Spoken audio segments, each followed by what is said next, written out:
ভাই রিয়েলমি থামার কোনো লক্ষণই নেই, আরো একটা নতুন ফোন লঞ্চ করেছে রিয়েলমি বি লাইক भाई झुकेगा नहीं। একে রিয়েলমি 5G কিলার বলে সবাই 12 সিরিজের ফোনে। এখন পর্যন্ত রিয়েলমি 12 সিরিজের সমস্ত ফোন টেস্ট করে দেখেছি, Realme 12 pro, Realme 12 pro plus, আর হ্যাঁ যে রিসেন্টলি একটা ফোন লঞ্চ হয়েছে রিয়েলমি 12 প্লাস এটাও। আর যদি এর টপ স্পেকের কথা বলি, পারফরমেন্সের জন্য পাওয়ারফুল মিডিয়াটেকের Dimensity chipset, 120 hertz refresh rate, smooth display, dual studio speaker, fast 45 watt super বক্স চার্জিং টেকনোলজি, ইয়ারজেস ছাড়া দেয়া আছে ভাই, মানে আপনি হাত দিয়ে ফোন কন্ট্রোল করতে পারবেন এমন এমন করে। আর এই সমস্ত কিছু পেয়ে যাবেন 18,500 টাকার আশেপাশে। এক্স কে তো ভাই এক্স শেপেই কাটতে হবে, কি বাত হে ইয়ার। ইয়েলো বক্সের ভিতরে আর একটা ইয়েলো বক্স, একটা টিপিইউ কেস, আর আমাদের রিয়েলমি 12X 5G ফোন। এই বিষয়ে পরে কথা বলবো, আগে দেখি বাকি বক্সে কি কি আছে। এ হচ্ছে ভাই 45 ওয়াটের সুপার বক্স ফাস্ট চার্জিং এবং type A to type C cable. তো বক্সের ভিতরে আছে এটুকু, এগুলো কোনো কাজের জিনিস না, কাজের জিনিস হলো রিয়েলমি 12X 5G। তো ব্যাক সাইড দেখতে কিছুটা এরকম দেখা যায়, আর ফ্রন্ট সাইড থেকে দেখতে এরকম। এক্সেস ভাই খুবই ভালো লেগেছে এর পাঞ্চাল ডিসপ্লে, এর জন্য ফ্রন্ট সাইড থেকে দেখতে কোনোভাবেই ফোনকে আউটডেটেড লাগে না। এর ব্যাক সাইড পলিকার্বনেট দিয়ে তৈরি এবং এর যে ফ্রেমটা দেখতে পাচ্ছেন এটাও পলিকার্বনেট দিয়ে তৈরি। এছাড়াও ব্যাক সাইড ম্যাট ফিনিশিং দেওয়া আছে, এর জন্য সহজে কোনো ফিঙ্গারপ্রিন্টের দাগ পড়বে না। তো ভাই বারবার এর পরিষ্কারের ঝামেলা থেকে বেঁচে যাবে। তো ভাই বাজেট সেগমেন্টের মধ্যে যে ডিজাইন দেওয়া বলতেই হবে এখানে খুব ভালো করেছে। বাকি ফোন খুবই স্লিম, 7.9 মিলিমিটার থিকনেস, একবারে ওয়েট চেক করে নেই, 190 গ্রামের আশেপাশে হওয়া চাই। ও ভাই মিলে গেছে, ও সরি 189 গ্রাম। মাঝে মাঝে অন্ধকারে ঢেল লেগে যায় ভাই।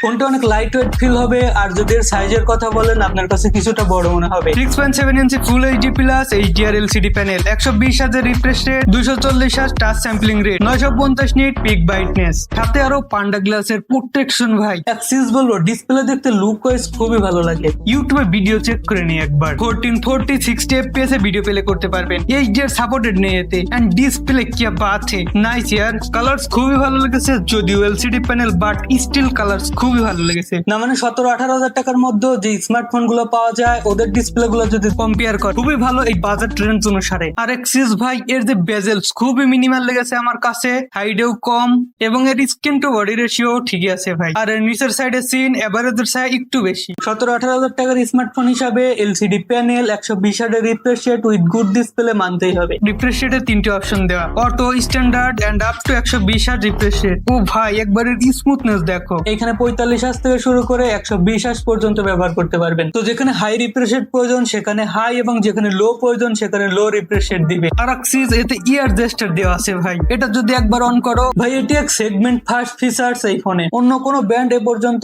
এটা দিচ্ছে না আমাদের। রিলস, শর্ট, স্ক্রল সবকিছু করতে পারবেন এই ইয়ার জেস্টার দিয়ে। আর আসলে এটা যে ব্রাইটনেস দেয় এটা অফিসিয়ালি 800 নিট পিক ব্রাইটনেস, কিন্তু এটা 950 নিট পর্যন্ত উঠে যায়। আর আন্ডার 70-80,000 এর মধ্যে এটা one of the brightest smartphone. এই ডিসপ্লে কি আমি ইনডোর আউটডোর সবখানে টেস্ট করেছি, কোনো প্রবলেম নেই এতে, যথেষ্ট ব্রাইট ডিসপ্লে। 3টি ভেরিয়েন্টে ফোন পেয়ে যাবেন, 4GB 128GB, 6GB 256GB, 8GB 256GB। LPDDR4X RAM, একটু মাল্টিটাস্কিং দেখে নেই। দেখা যায় তো ভাই ভালোই ফাস্ট ওপেন হয়, এই দেখো ক্লোজ ওপেন হচ্ছে ভাই, মাল্টিটাস্কিং ডিসেন্ট বলতে পারেন। এতে RAM এক্সপেনশন অপশন পেয়ে যাবেন, 2GB 4GB 6GB পর্যন্ত এক্সপেন্ড করতে পারবেন। রাইট সাইডে পাওয়ার বাটন এবং ভলিউম বাটন পেয়ে যাবেন, power button with fingerprint sensor mounted. উপরের দিকে একটা সেকেন্ডারি নয়েজ ক্যান্সেলেশন মাইক পেয়ে যাবেন এবং একটি স্পিকার, আর একটি সিম কার্ড স্লট ট্রে পেয়ে যাবেন, এটি হচ্ছে হাইব্রিড সিম card slot tray. Left hand side একদম নিট এন্ড ক্লিন, এখানে কিছুই নেই। ও ভাই এতে 3.5 মিলিমিটার হেডফোন জ্যাকও পেয়ে যাবেন, মাইক্রোফোন, টাইপ সি পোর্ট, আরো একটি স্পিকার, মানে স্টোরি স্পিকার। এখানে ডিজে বাহারুল শোনার মজাই আলাদা। বাজেট সেগমেন্টে স্টোরি স্পিকার খুবই কম পাওয়া যায়, তবু এখানে রিয়েলমি দিয়েছে, আর আপনার সাউন্ড কোয়ালিটি অনেক লাউড। রিয়ার সাইডে ডুয়েল ক্যামেরা সেটআপ পেয়ে যাবেন, 50 মেগাপিক্সেল একটি মেইন এআই ক্যামেরা আর একটি 2 মেগাপিক্সেলের ডেপথ সেন্সর। ফ্রন্ট সাইডে 8 মেগাপিক্সেল একটি selfie camera, ultra wide camera নেই এতে। এক বাজেট সেগমেন্টের ফোন হিসেবে it's fine, no problem. Generally budget phone main ক্যামেরাতে বেশি ফোকাস করে, আর যে মেইন ক্যামেরাতে দিয়ে রেখেছে এটি 50 মেগাপিক্সেলের একটি এআই ক্যামেরা। আর এই ক্যামেরা টেস্ট করার জন্য কিছু ছবি তুলেছি, ইনডোর, আউটডোর, ডে লাইট এবং লো লাইট লাইটে। এর ক্যামেরা দেখে তাৎক্ষণিক যে ইমপ্রেশন লাগবে ভাই, আপনি প্রথম অবস্থায় বুঝতেই পারবেন না এটা একটা বাজেট ক্যামেরা ফোন। কিছু স্যাম্পল পিক দেখে নেন, 50 মেগাপিক্সেলের মেইন ক্যামেরা দিয়ে তোলা, ক্লিয়ার ডিটেলস এবং কালারও খুব ভালো দেখতে পাবেন। আর এই ছবি ভাই পোর্ট্রেট মোডে তোলা, পোর্ট্রেট মোডে অনেক ভালো ব্যাকগ্রাউন্ড ব্লার দেখতে পাবেন, কিন্তু আরেকটু এজ ডিটেকশন বেটার হলে পারতো। এই দেখো এর ক্যামেরা সেকশনে গেলে নাইট মোড পেয়ে যাবেন, এই এক সুপার নাইট মোড ক্যামেরা। এতে যখন আমরা কিছু ফটো নেই 1x 2x, ভাই আমি সিরিয়াসলি ইমপ্রেস। ছবিতে নয়েজ অনেক ব্যালেন্স করে দেয়, তো লো লাইট ফটোগ্রাফি খুবই ভালো করতে পারবেন। এই দেখো এতে এক স্টেট ফটোগ্রাফি মোডও দেওয়া আছে, এতে আপনি 26mm এবং 52mm এর ছবি তুলতে পারবেন, এবং এতে আপনি ভিন্ন ভিন্ন ফিল্টারও পেয়ে যাবেন।